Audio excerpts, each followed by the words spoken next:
Hello everyone, आज हम लोगों का सितंबर 2024 का ऑडिटिंग एंड एथिक्स का पेपर हुआ है and I am very sure आप लोगों ने जब कॉन्सेप्चुअली पढ़ा है और जो आप लोगों ने केस स्टडीज वगैरह सब कुछ अच्छी तरह से कवर किया हुआ है along with the जो आपके कॉन्सेप्ट्स हैं और साथ साथ में क्वेश्चन बैंक के साथ में, तो आपका पेपर आप लोग अच्छे से प्रिपेयर आपने अगर किया है तो आप अच्छे से इस पेपर को कर पाए होंगे। नाउ द थिंग इज कि this question is full of case studies. मैं आप लोगों को इसी पर्टिकुलर वीडियो के डिस्क्रिप्शन बॉक्स के अंदर जो बुक इन क्वेश्चन बैंक का रेलेवेंट पेज नंबर है वो प्रोवाइड कर दूंगी, जहां पे एग्जैक्ट आंसर्स आपको मिल जाएंगे इनके। बट प्लीज आप लोग अभी एक बार इसको जस्ट ओवरव्यू देख जाइए कि आपको क्या क्या चीजें कैसे करनी थी, कैसे हमने इसको आइडेंटिफाई किया है। So it's a quick video. आपको डिस्क्रिप्शन बॉक्स के अंदर इसके इलस्ट्रेटिव आंसर्स और उनके पेज नंबर्स मिल जाएंगे। आपके पास जब टाइम हो तब आप इसको देख सकते हैं। एंड लिसन, देखो जो हमारा क्वेश्चन नंबर 1 आया, क्वेश्चन नंबर 1 हमारे पास में इन्होंने जो हमारा एप्लीकेशन है वो पूछा है SA 560 का। कैसे मुझे पता चली ये वाली बात? एक तो उन्होंने कहा ऑडिट रिपोर्ट साइन कर दी गई थी ऑडिट रिपोर्ट 19 अप्रैल को, और उसके बाद में कंपनी को एक बात पता चली और अब फाइनेंशियल स्टेटमेंट्स इशू नहीं किए गए हैं। तो डायरेक्टर्स ने ये बोला कि आप एक फ्रेश ऑडिट रिपोर्ट इशू कर दीजिए। तो ये फैक्ट है, कौन सा वाला फैक्ट है? जो ऑडिट रिपोर्ट की डेट के बाद में पता चल रहा है बेसिकली। तो इसके लिए और फाइनेंशियल स्टेटमेंट्स को इशू नहीं किया गया है। तो आपने SA 560 हम लोगों को चैप्टर नंबर 7 के अंदर जो हम सब्सिक्वेंट इवेंट वाला करते हैं उसके अंदर से हमको सेकेंड वाला पार्ट लिखना था। नाउ जब हम बी पार्ट की तरफ मूव करते हैं, मैं फटाफट से एक बार आपको ओवरव्यू करा रही हूं। एक तो उसने कहा सैंपल्स की ये बात कर रहा है, तो सैंपल्स उसने सेलेक्ट किए। आपसे अगेन वही एप्लीकेशन मांगा है उसने कि आप कौन सा वाला सैम्पलिंग का मेथड इसमें यूज कर रहे हो। तो इसने कहा which sample selection method is used in the following 2 cases. Auditor ने डिवाइड की है ट्रेड रिसीवेबल 3 ग्रुप्स के अंदर।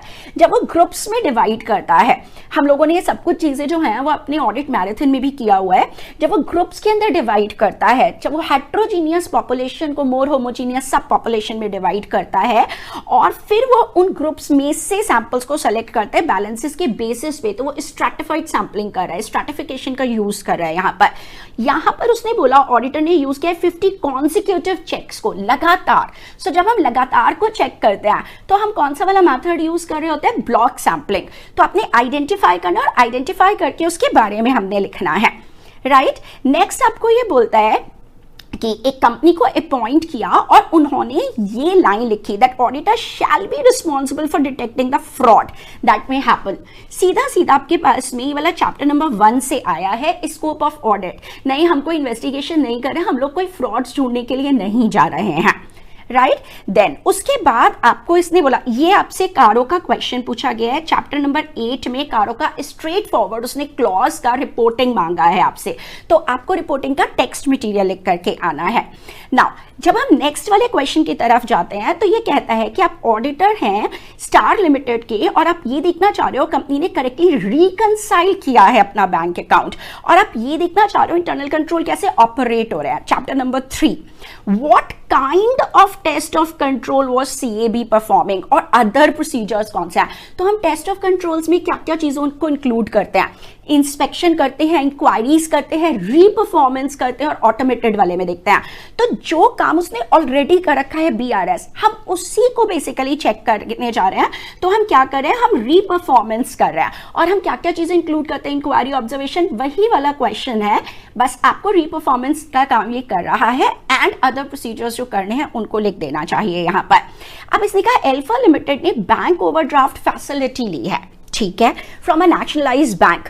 कंपनी ने रिसीव किया बैलेंस कंफर्मेशन, बट पता है बैलेंस कंफर्मेशन के साथ साथ वो आपसे क्या कह रहा है? आप कह रहे हैं आप कैसे वाउचिंग या वेरिफिकेशन करेंगे borrowing from bank taken by alpha limited. Alpha limited ने जो बोरोइंग्स ली है बैंक से उसकी वाउचिंग एंड वेरिफिकेशन का क्वेश्चन आपके पास में आया हुआ है। तो ये हमारे पास में जो हम verification of borrowings from bank करते हैं, जो क्वेश्चन बैंक के अंदर भी क्वेश्चन इंक्लूडेड है हमारे पास चैप्टर नंबर 5 के अंदर से, आइटम्स ऑफ फाइनेंशियल स्टेटमेंट्स, उसका क्वेश्चन है। बस आपको उसके पॉइंट्स लिखने हैं। नेक्स्ट, दिस इज अगेन आपसे जो है चैप्टर नंबर 5 के अंदर that I have told you कि जो डिस्क्लोजर रिक्वायरमेंट्स हैं वो वैसे भी इंपॉर्टेंट है, हमसे रेशियोज के डिस्क्लोजर्स मांगे हैं। अब ये जो इंटर रिलेशनशिप है, तो इंटर रिलेशनशिप दोनों के बीच में हमने चैप्टर नंबर 2 में किया होता है, जिसके अंदर रिवीजन क्लास में भी देखो जो चीजें हमारी यूट्यूब वाले रिवीजन मैराथन पे से आई थी वो सारी आपके रिवीजन मैराथन में कवर्ड थी, राइट। बट हाँ, वहां पे आपको आइडेंटिफाई करना है, तो अगर आपके कॉन्सेप्ट्स अच्छे हैं तो आप आइडेंटिफाई करके उसके बारे में लिख पाए होंगे। तो आपने इसने क्या चीज बोली, audit strategy and audit plan. तो पहले हम स्ट्रैटेजी बनाते हैं, स्ट्रैटेजी डिटेल स्ट्रैटेजी होती है, उसके ऊपर बेस करके ऑडिट प्लान्स बनते हैं, प्लान्स डिटेल में बनते हैं, एंड साथ साथ में अगर एक में चेंज हो रहा है तो दूसरे में भी चेंज होएगा। नाउ अब देखो ये बहुत इंटरेस्टिंग क्वेश्चन आया, ठीक है। इसने कहा आप जो है एनालाइज करो different components of internal controls को। ये आज का बहुत बढ़िया एक क्वेश्चन है। कंपोनेंट्स ऑफ इंटरनल कंट्रोल्स जो हमने चैप्टर नंबर 3 में करे हुए हैं, चैप्टर नंबर 3 के अंदर हम कंपोनेंट्स करते हैं ICRAM। क्या क्या इंटरनल कंट्रोल के कंपोनेंट्स है, कंट्रोल एनवायरनमेंट हो गया, risk assessment procedures of entity हो गया, कंट्रोल एक्टिविटीज हो गया, मॉनिटरिंग हो गया, एंड एग्जैक्टली प्रोसीजर्स हो गए। सो बेसिकली ICRAM है ना, कंट्रोल एक्टिविटीज हो गया, इंफॉर्मेशन सिस्टम हो गया आपके पास में। तो देखो इसने क्या बोला, whether control in LMN limited are operating as intended and they are modified, उनको चेंज किया जा रहा है चेंज इन कंडीशन के हिसाब से। तो ये M मॉनिटरिंग का पार्ट है। जब हम देखते हैं तो मॉनिटरिंग के अंदर एग्जैक्टली हमको ये वाले जो हैं ये वर्ड्स लिखे हुए नजर आ जाते हैं, राइट। तो ये किसका पार्ट हो गया, ये मॉनिटरिंग का पार्ट है। एंड क्या प्रॉपर सेग्रीगेशन ऑफ ड्यूटीज है। तो ध्यान करो, जब हम सेग्रीगेशन ऑफ ड्यूटीज की बात करते हैं तो हम कंट्रोल एक्टिविटीज के अंदर बोलते हैं क्या सेग्रीगेशन है, क्या प्रॉपरली ऑथराइज कोई और कर रहा है और रिकॉर्ड कोई और कर रहा है। तो आप कंट्रोल एक्टिविटीज, तो उसने जो 5 कंपोनेंट्स हैं आपके, राइट, उनमें से पूछ लिया एंड देन उसको आपको बता देना चाहिए था ना। इसके बाद इसने कहा एक large chunk of draft inventory sheet को एक्यूमुलेट किया। ड्राफ्ट इन्वेंट्री शीट का मतलब बहुत सारी जो इन्वेंट्री शीट्स बनाई गई हैं उनको उसने एक्यूमुलेट किया and then final inventory sheet prepare की गई, ठीक है। ऑडिट असिस्टेंट ने सारे ड्राफ्ट्स रख दिए और final inventory sheet in audit file.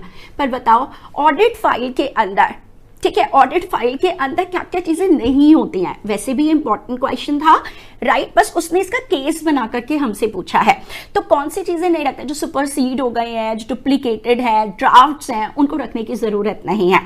Last में इसने हमको व्हाट पेपर्स में not be included in the audit documentation में बोला है। So that is chapter number 6 के अंदर से ऑडिट डॉक्यूमेंटेशन में क्या क्या चीजें डॉक्यूमेंटेशन का पार्ट नहीं होती हैं। रिवीजन मैराथन के अंदर भी this was included as such, but please conceptually पढ़ोगे तो डेफिनेटली ये चीजें माइंड में आ जाएंगी आपको। अब इसके बाद देखो this is very interesting question. ये बैंक ऑडिट के चैप्टर के अंदर एग्जैक्टली ऐसा एक क्वेश्चन दिया है आपको केस स्टडी का बना करके क्वेश्चन बैंक में। देखो ड्रॉइंग पावर 22 से लेकर 25 तक है, limit avail by the company remain less than 20 crores. तो जो कंपनी ने अवेल किया है which is always with in the drawing part के अंदर अंदर रहा है इनका। नाउ अब कहते हैं the company has not deposited any amount in the cash credit, there are no other credits. तो अगर कोई क्रेडिट्स नहीं हुए तो अकाउंट कैसा हो जाता है, आउट ऑफ ऑर्डर हो जाता है। जब अकाउंट आउट ऑफ ऑर्डर हो जाता है, हमने चैप्टर 10 के अंदर इसको पढ़ा हुआ है, जब हम कैश क्रेडिट की बात करते हैं तो वहां पर उसको NPA बना लिया जाता है। अब इसको एक्सप्लेन कीजिए, और 2 क्वार्टर्स की बात कर रहा है, सो ऑब्वियसली बात है 90 डेज से वो है ही वहां पर। अब इसने आपसे सीधा सीधा ये वाला जो क्वेश्चन है स्टैटिस्टिकल सैम्पलिंग का मेथड, तो आपको स्टैटिस्टिकल सैम्पलिंग के बारे में, और वो साइंटिफिक क्यों है, पर्सनल बायस नहीं है, every item in the population has equal chance of selection. Again chapter number 4 sampling के अंदर से ये वाला क्वेश्चन है। देखो सैम्पलिंग को अच्छा खासा इन्होंने आपके पेपर के अंदर वेटेज दिया है यहाँ पर।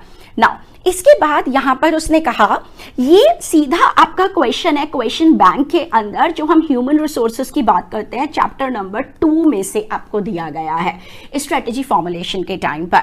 नेक्स्ट में आपको प्रॉपर्टी प्लांट एंड इक्विपमेंट में कौन कौन सी कॉस्ट शामिल होंगी हमारे पास में chapter number 5 items of financial statements में से हमसे उसका ट्रीटमेंट पूछ लिया गया है। देन नेक्स्ट वाले के अंदर वो हमसे ऑडिट रिपोर्ट में अनमॉडिफाइड ओपिनियन के अंदर क्या क्या लैंग्वेजेस हम यूज करते हैं। तो जब हमारे यहाँ पर हम एक ऐसे क्लाइंट को ऑडिट करने के लिए जाते हैं, याद करो ये भी हमने रिवीजन क्लास में भी इसको इंक्लूड करा था, तो या तो हम बोलते हैं ट्रू एंड फेयर, है ना, यहां बोलते हैं they present fairly in all material respects as per applicable FRF. और अगर क्लाइंट के ऊपर लगने वाला जो फ्रेमवर्क है वो होता है कंप्लायंस फ्रेमवर्क, तो हम कहते हैं have been prepared in all material respects as per FRF. But हम इन्हीं शब्द का यूज करते हैं, हम कोई ट्रू एंड करेक्ट वगैरह वर्ड का यूज नहीं करते हैं। ये आपसे चैप्टर नंबर 8 में से ऐसे 700 में से अनमॉडिफाइड ओपिनियन की लैंग्वेज पूछ रहा है। हमसे कोऑपरेटिव सोसाइटी चैप्टर नंबर 9 में से इसने स्ट्रेट फॉरवर्ड आपसे क्वेश्चन पूछा हुआ है जो कि रिपोर्टिंग वाला है, राइट। और ये तो कॉन्सेप्ट्स के अंदर ही कवर्ड है। अब यहां क्या कहता है, देखो सबसे पहले आपने ये देखना है, कहता है ऑडिट प्रोग्राम, बहुत सारे मेजर चेंजेस थे पर इन्होंने जो है ऑडिट प्रोग्राम को चेंज नहीं किया, तो क्या उनका डिसीजन ठीक था? Again chapter number 2 I have specifically told you कि चैप्टर 2 बहुत छोटा है और उसकी वेटेज बहुत अच्छे से है। सो जब ऑडिट प्रोग्राम है तो प्रोग्राम को चेंज करने की जरूरत पड़ सकती है, प्रोग्राम को चेंज किया जाएगा अनटिल, जब तक चेंज नहीं किया जाता तब तक असिस्टेंट्स उसी को फॉलो कर सकते हैं। This is again in the case of जैसे क्वेश्चन आंसर्स पढ़े क्वेश्चन बैंक में, एग्जैक्टली हमने क्लास में इसको करा हुआ है। नेक्स्ट, ये एक्चुअली एक्सपर्ट वाला हमारे पास चैप्टर नंबर 4 में से आया है, जब हम SA 500 के accordingly using the work of management expert की बात करते हैं। बिकॉज किसने इसको इंगेज किया था? मैनेजमेंट ऑफ डी लिमिटेड ने एक्चुअली को इंगेज किया था, है ना। सो एक्सपर्ट इज एनी पर्सन और organisation possessing a specialized knowledge in any field other than accounting and auditing। इसका एग्जैक्ट एग्जांपल एक्चुअरियल वैल्यूएशंस जो है वो हमारे एक्सपर्ट वाले में आते हैं। उसके लिए हम अंडरस्टैंडिंग ऑब्टेन करने के लिए किन किन फैक्टर्स को यूज करेंगे। This is again chapter number 3 में से आपसे डिजिटल ऑडिट के बारे में पूछा गया है।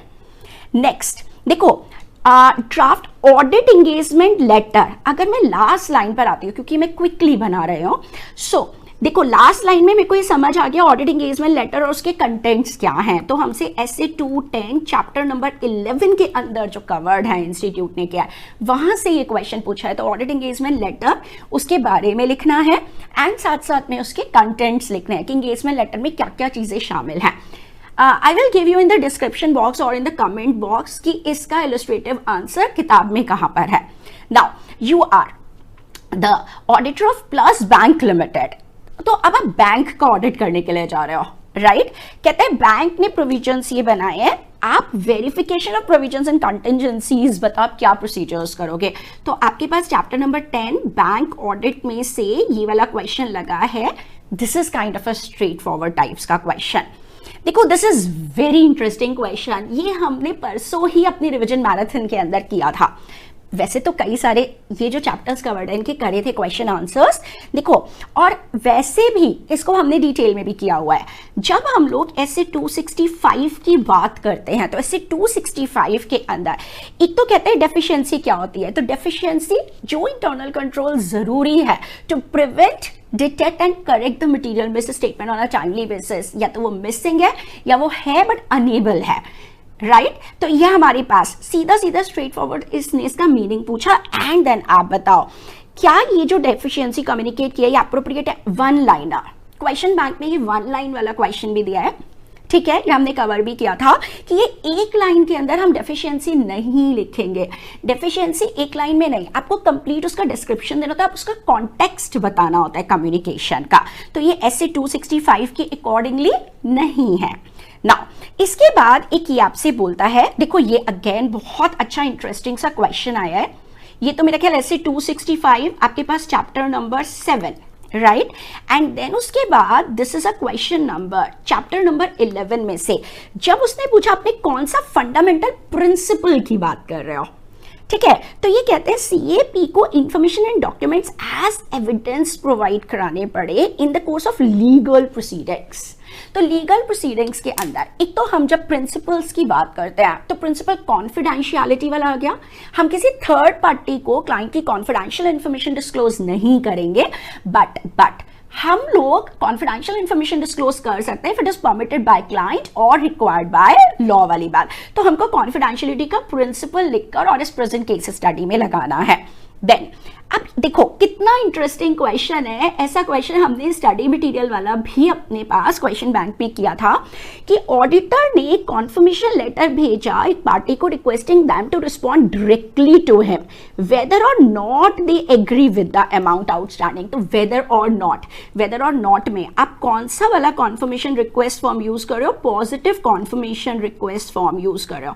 आप देख रहे हो चैप्टर नंबर 4 का कितना वेटेज आया है इस पर्टिकुलर क्वेश्चन पेपर में। सैम्पलिंग भी इसने 2 क्वेश्चंस पूछ लिए, फिर उसके बाद इसने एक्सटर्नल कॉन्फर्मेशन वाला पूछ लिया। तो अब पॉजिटिव, चाहे वो एग्री करे चाहे वो ना करे।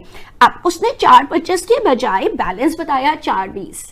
I will give you the exact question, किस पेज पे है क्वेश्चन बैंक में ये वाला, राइट? तो 420, तो उन्होंने इत्तेफाक नहीं रखा, मतलब वो मना कर रहा है इस चीज को। जब मना कर रहा है तो आपको इसको दूर करने के लिए एक्सटेंडेड प्रोसीजर्स तो करने ही करने पड़ेंगे। अब क्या कोर्स ऑफ एक्शन, एक तो टाइप पूछ रहा है और क्या कोर्स ऑफ एक्शन लगाओगे पूछ रहा है।